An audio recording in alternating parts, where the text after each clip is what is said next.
Hello, everybody. How's it going? My name is Andrew, and you are listening to bonus episode number 88 of the Culips English podcast. I hope you're doing well, and it's great to be back here with you for another exciting week of English learning. And today we have a very special episode for you. Well, at least for me, it's a special episode because I am recording from a place where I've never recorded before. I am on the road. I am away from Korea for a few weeks. And I'm wondering, can you guess where I am? Can you guess where I am? I wonder if where you're from, you have this series in your country. It's called Where in the World is Carmen Sandiego? I used to watch this TV series when I was a little kid. It was on PBS, Public Broadcasting Service. I believe the S stands for. I'm not exactly sure what the S is all about, but I think it's service, PBS. And this was, or is, because it's still around, this is an American TV channel, a kind of public broadcaster. They play a lot of documentaries and educational programming and that kind of thing. And when I was a kid, there was a game show on PBS called Where in the World is Carmen Sandiego? And this game show was kind of a trivia show. You had to answer questions about geography, and you had to be a kind of detective and track down the location and the whereabouts of this mysterious person who I believe was a criminal, like she committed some kind of crime, and you had to find where in the world she was. And her character's name was Carmen Sandiego. And then I remember playing this as a video game as well. I think even when I was an elementary school student, we had it installed on the computers in my school's computer lab. So I remember playing Where in the World is Carmen Sandiego instead of doing the typing practice that I was supposed to study when I was an elementary school student as well. So whether you're familiar with this series or not, I want you just to think about where in the world is Andrew. And I'll tell you the answer here in a second, but I'll let you chew on that, think about it, and who knows, maybe you'll be able to guess where I am. But before we get into that, I should explain what the bonus episode series is all about. So once a week, at the start of the week, I upload a 20 or 30 or sometimes 40 if I'm too talkative minute episode where I tell you some stories from my everyday life as a Canadian living abroad in South Korea. And the goal is that by listening to this series, you'll be able to build your English fluency and increase your knowledge of the culture of English-speaking people and grow your vocabulary and ultimately become a better communicator. And for each episode, I create an absolutely free interactive transcript and vocabulary glossary, and you can follow along with them and use them as you listen to this episode. They're amazing study tools, in my opinion. Of course, I'm biased, but I really do believe that they're very helpful for building your English skills, and you can get the glossary and the transcript just by following the link that's in the description for this episode. And if you're a Culips member, then I also create a 10-question multiple choice comprehension quiz that I will post the link to in the member-only area of our Discord community. And of course, we have an amazing Discord community. It's open to everyone. We do have our special member-only section, but that doesn't mean that there aren't places where non-members can participate. We have many, many channels where everyone is welcome. And it's a great place to connect with other Culips listeners from around the world, practice your English output. You can make posts, you can comment, you can chat with other members, you can even have audio and video calls as well. So it's a really awesome place to practice your English speaking and writing. And to join our Discord, if you're not a part of our community yet, then you can just follow the link that's in the description for this episode. And I think with that being said, those are all the announcements that I wanted to run by you before we get into this week's main part of the episode.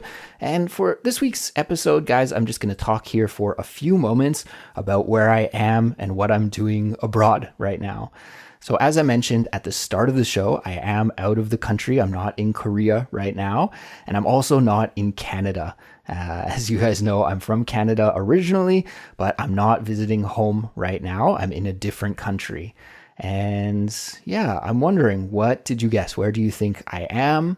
probably your first guess would be somewhere close to Korea because it's more likely that I would go on a short trip to a country nearby Korea, like maybe Vietnam or Cambodia or Thailand or someplace like that, right? But no, I'm not in Asia anymore. I've traveled to Australia. I'm in Australia right now.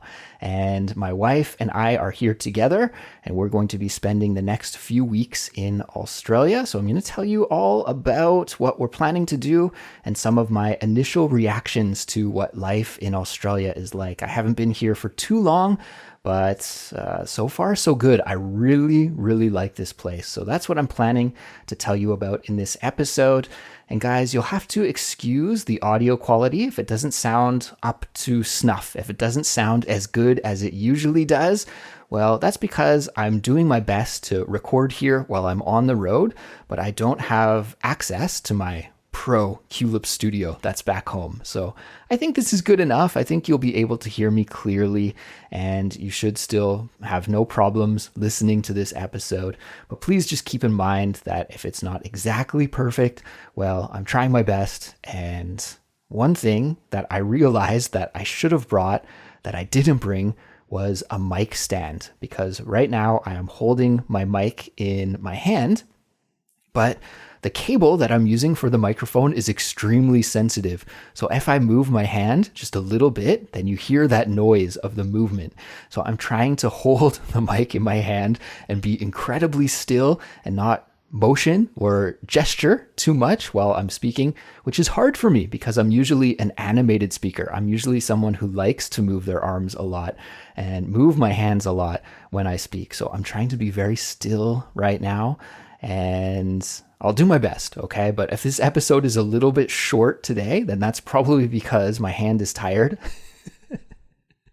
So I don't know, maybe I'll go to an audio store or a music store and buy a mic stand for next week, because I think that might be a worthwhile investment.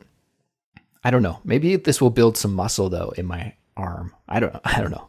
We'll see how it goes. So just keep in mind that I am on the road. I'm not in the Culips studio back home, and the audio quality will be a little bit different. So anyways, let me start at the start. And my wife and I are lucky enough to have a little bit of flexibility in our schedule where we could get away for a little bit at the start of the new year, towards late January and into February. And last year, we also had some opening at this time of the year. And during that time, we visited Canada. And if you recall, if you've been a longtime Culips listener, you'll recall me talking about that trip. If you are a new Culips listener and you didn't hear about my trip to Canada, then I'll go back and I'll try and find the link and link you to some content in the description for this episode so you can go back and hear that. But yeah, after the pandemic, after COVID, when travel restrictions were finally lifted and we could travel again last year for the first time, the first place that we visited was Canada, just because really during the whole COVID pandemic and shutdown and travel restrictions, you guys know what I'm talking about. We all went through it, everyone around the world. Well, during that time, we couldn't really travel at all, but that was also the time where my wife and I got married. And so because of all of the travel restrictions, my parents couldn't come to Korea. They couldn't go to the wedding. My wife wasn't actually able to meet my side of the family until after we got married. So when we traveled last year to Canada, that was like a very important trip, not so much like a vacation, but just something that we had to do. Like my wife had to meet my side of the family, had to meet my relatives, had to see where I come from. We thought that was a very important thing to catch her up on. Of course, my wife is Korean, for those of you who don't know, and I am Canadian. So as soon as we had a chance to travel, we did go to Canada. And yeah, Canada's great. Of course, I'm biased. It's my home country, but I love spending time there. However, Canada really shines in the summer, especially my hometown and my region of Canada. I come from the west coast of Canada, the province of British Columbia. And during the winter in my hometown, Kelowna, it's usually cold, not crazy cold. Although this winter it has been pretty cold some days, but usually it's just like, I don't know, -5, -6 degrees Celsius in the winter. Not too cold, but it's very gray all the time in Kelowna. And the winter is not the most pleasant time. In the summer, though, the weather is amazing. It can get quite hot, sometimes getting into the upper 30 degrees Celsius. It's very dry, there's no humidity, and it's really sunny in the summer. There's a big lake in the middle of the city, nice beaches, and just a good vibe in the summer. So definitely in the future, when we have the option to visit Canada, I want to go in the summer. So when we had a chance to travel this year in the winter, my wife was like, shouldn't we go to Canada? Shouldn't we see your family? Don't you miss your friends, etc., etc.? And the answer to all of those things is yes, yes, yes. But I didn't want to get into the habit of visiting Canada every time in the winter, going every winter. It's just a terrible time to visit. Not so pleasant, not a whole lot of things you can do. The only real benefit about visiting Canada in the winter, in my opinion, is doing the touristy things is much, much cheaper because it's the low season. Except if you want to go skiing, then it's very expensive. But all of the other touristy things and, hotel prices, restaurant prices, all of those things are much cheaper in the winter. So that is one of the upsides about traveling to Canada in the winter. But I didn't want to get into that cycle of going each winter. So I said to my wife, well, if we can go in the summer, that would be much better. You would have a better time. I want to really show you the best side of Canada, and visiting in the summer is better. So we're not quite sure yet if my wife will be able to visit Canada in the summer this year as well. I mean, it's pretty amazing if we can pull off 2 international trips in 1 year, but at least I can sneak back and see my family for a little bit in the summer. And then if maybe she goes like every other year or something, that would be okay. But anyways, so we decided, okay, in the winter, we're going to skip Canada and we should go to some place where it's warm and nice. And so we were thinking about places where we wanted to go. And my wife and I both love traveling. I would say we're like semi-well traveled. I've been to many countries, but there are still so many places I haven't been before. I've been to many places throughout Asia. I've been to a lot of places in Europe, not everywhere.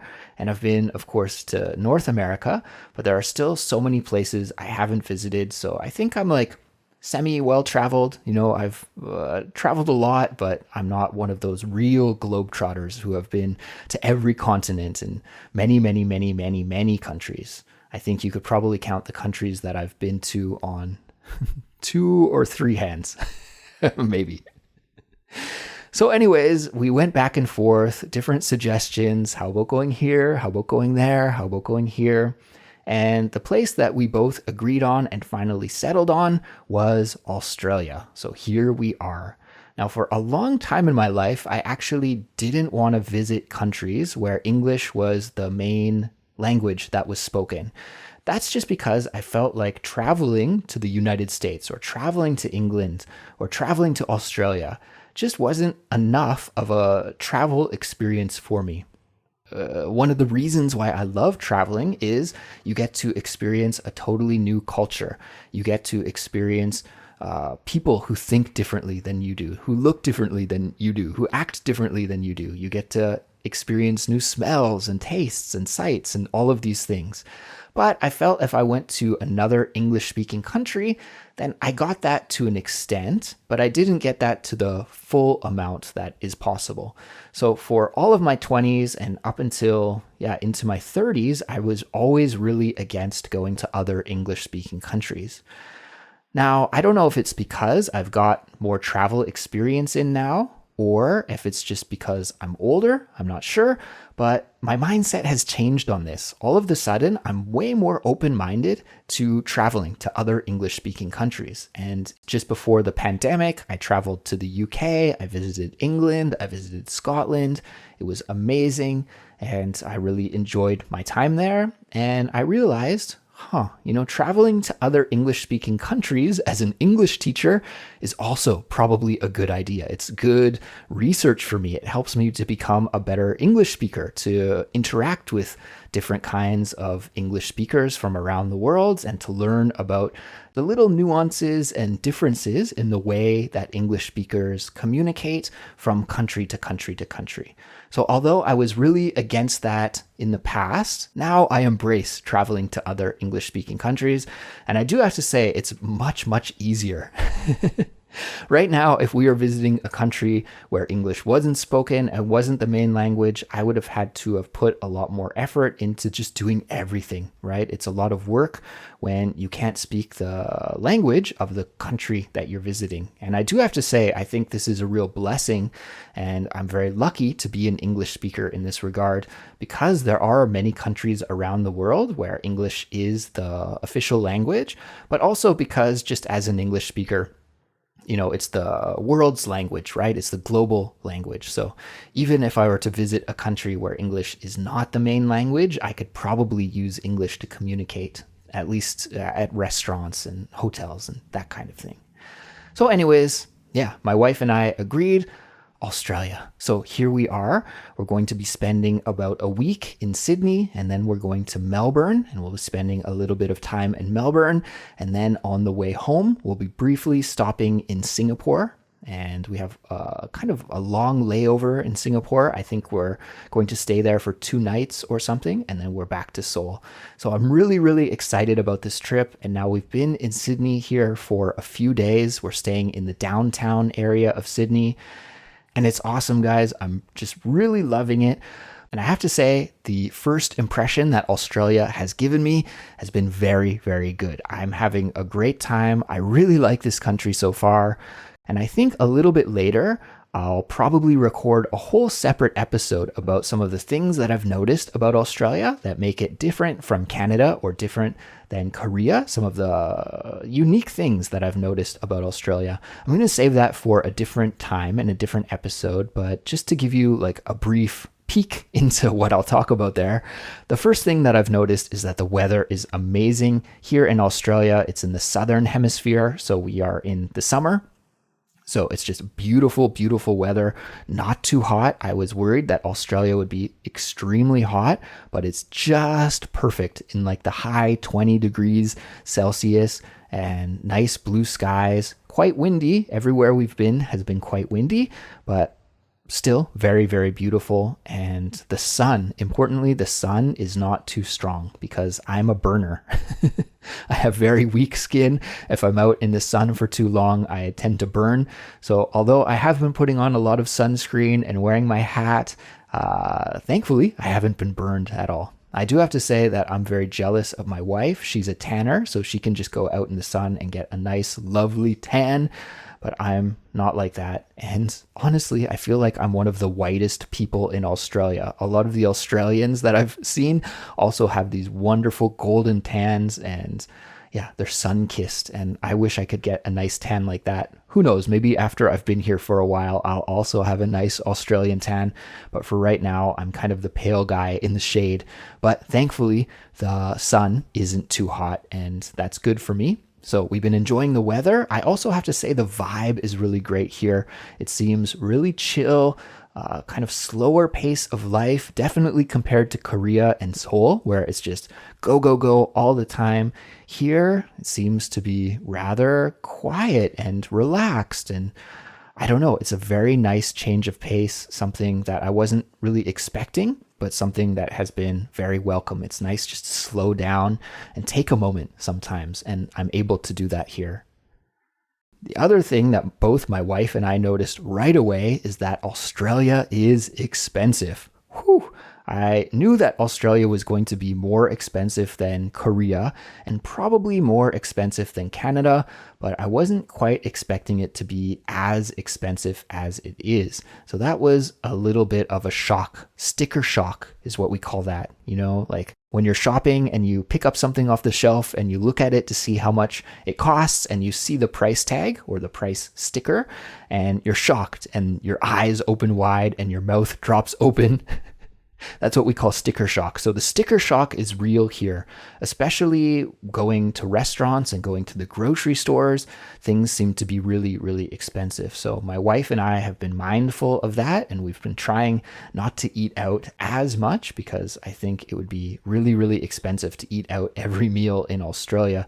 Something that you can do in Korea actually is eat out almost for every meal if you wanted to. It's affordable to eat out in Korea, but here in restaurants in Australia, not so much. It's kind of more like back in Canada, where going to a restaurant is, something that you can do to treat yourself every once in a while, but it's a luxury. It's not something that you can do for every meal. So because of that, my wife and I have been hitting up the grocery stores. We've been buying some fruit, lots of great fruit, really fresh and delicious fruit at the grocery store, and there's a local market just down the road as well that's open a few days of the week that we've been going to. And so enjoying some of the fresh fruits and produce. And I've been making sandwiches, and we bought a picnic mat, and we've been going to this park that's near where we're staying and just having picnics for lunch. And so that's been really delicious, really great, and a way that we could save some money as well. Another thing I've noticed that's been really, really awesome about Australia so far is all of the plants, trees, and animals that we've seen. We haven't really been out to see any of the famous Australian animals yet, the kangaroos and the koalas and all of the famous Australian animals. We are planning to do that a little bit later, but we haven't done that yet. But despite that fact, it doesn't really matter because you can just go to the park and you can see these beautiful, huge palm trees and just really, really interesting pine trees and all sorts of amazing plants. Like, one of my wife's hobbies is gardening, and I enjoy gardening as well. She's more of an aficionado than I am, but I still enjoy it as well. And you can see just out in the wild, growing in the park, the same kind of houseplants that we have in our house. Like these tropical houseplants that we keep at home and we have to baby and care for so much in our home are just growing out in the wild here in the park and in people's yards. And they're huge. They're much, much bigger than anything that we've seen in our lives before. So we are just in awe and shocked and marveled at the amazing plants and flowers. Very, very beautiful. And the wildlife as well. The birds are so unique, and you can just see parrots flying around in the trees and they're squawking away. And you can see cockatoos, the white parrot with the kind of yellow feathers on its head. I'm not really sure what those are called. It looks almost like a crown. They're just flying around, squawking away as well. So that is just awesome to see. I think for many of our listeners, especially you guys who come from warm countries or come from places around the equator, this is nothing new for you. But I'm from Canada and my wife is from Korea, and we don't get to see this kind of flora and fauna very often. So that is really, really cool to see.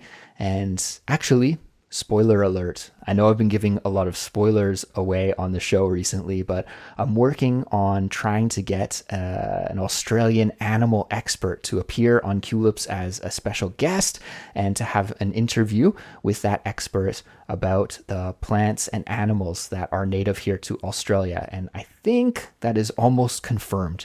So we should have a really interesting interview coming up for you here on Culips sometime in the near future to talk about the wildlife of Australia. So I'm really looking forward to that.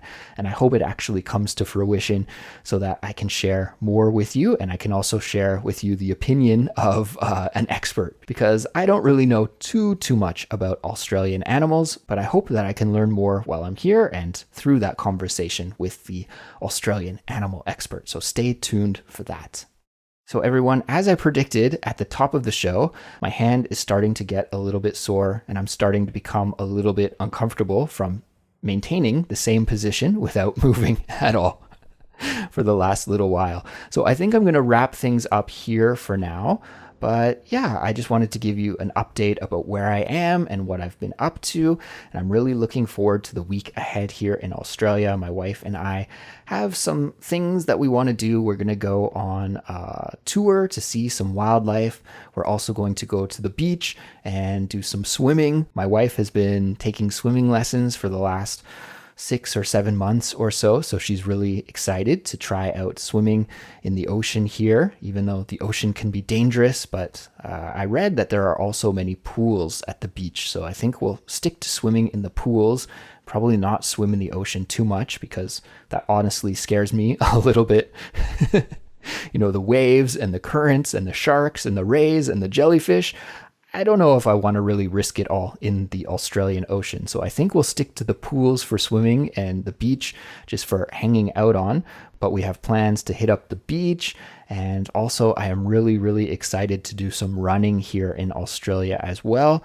To be honest, that is one of my favorite things to do in a new country, is just to go for a run and get lost a little bit and explore. You can see different neighborhoods and different things that are off the beaten track, the things that you don't find in tour guidebooks, So I brought my running shoes with me, and I'm planning to get out there and hopefully run a lot of kilometers and just check out and see what this country has to offer. And I know we do also have some listeners, some Culips listeners in Australia. So I don't know if you're a Culips listener and you are in either Sydney or Melbourne, and perhaps maybe you'd like to meet up while I'm here. Well, you could send me a DM on our Discord server or send me an email to andrew@culips.com. And who knows, if our schedules line up and it's possible to meet up, that could be cool to do. I would definitely be open to meeting any Culips listeners while I'm here. So guys, send me a message if you would like to try and make that happen. And who knows, if we get maybe several people who are interested, maybe we could do a Culips group meetup as well. We'll see if that is possible. But for now, I think I'm going to sign off because my hand is starting to fall asleep and go numb. So if you made it this far to the end of the episode, everyone, thank you so much for studying English with me today. I think you did a great job. You started off the week on the right foot with an English study session. So be proud of that, but keep it going. I hope that you'll have a very productive and fruitful week of English studying up ahead. And of course, we'll be back here at Culips with another brand new episode coming out in a few days. So until then, take care, and I'll talk to you next time. Bye-bye.